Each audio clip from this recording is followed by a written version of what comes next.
And in that case, how do I know as a founder that and because there's not research out there for problems, let's say in Pakistan, to be solved, right?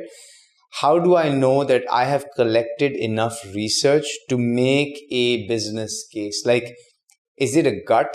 Is it 20 data points? Is it 100 data points? How do I know it's enough? Because I now have to convince not only myself, which hopefully I'll be convinced, but someone else as well. So what amount of research is enough? So I think anyone who gets into it knows. So if you're getting into education, you know how many children are out of school. Right. That's something everybody knows, right? Yep. How you're going to change that is something that you need to figure out.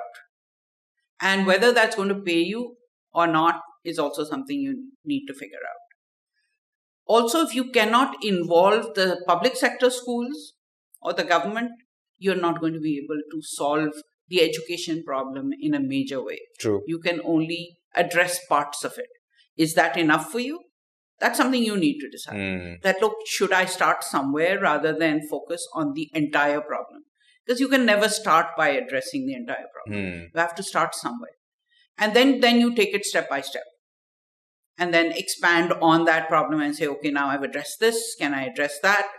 So initially, you are not going to be able to convince anyone that's a big enough problem unless it is healthcare, education. That they already know. Right. So those are problems that you can... Those are the easy ones. Those are the easy ones, although they're the most difficult to solve. Right. Right. So I think those are problems that you need to figure out. Maybe helping others to start businesses is another one. So if you go into, so in Karachi, even in the poorer urban areas, there are people who cannot get jobs.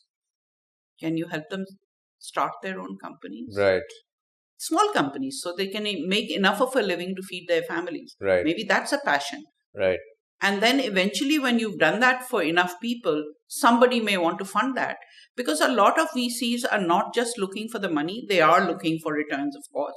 But they're also looking to see if they can create some sort of impact on the society in which they're putting in the money. So you're saying that part of their investment thesis is not just a return, it's a social impact. It is partly a social impact. Right. But yes, financial returns definitely, because they're taking money from LPs. Absolutely. And they need to return that money with lots of return. Lots of return. Not some. Yeah. But if it's a big enough problem, that happens. Yeah. That happens automatically if the founder and the founder's team is able to solve it in a reasonable way.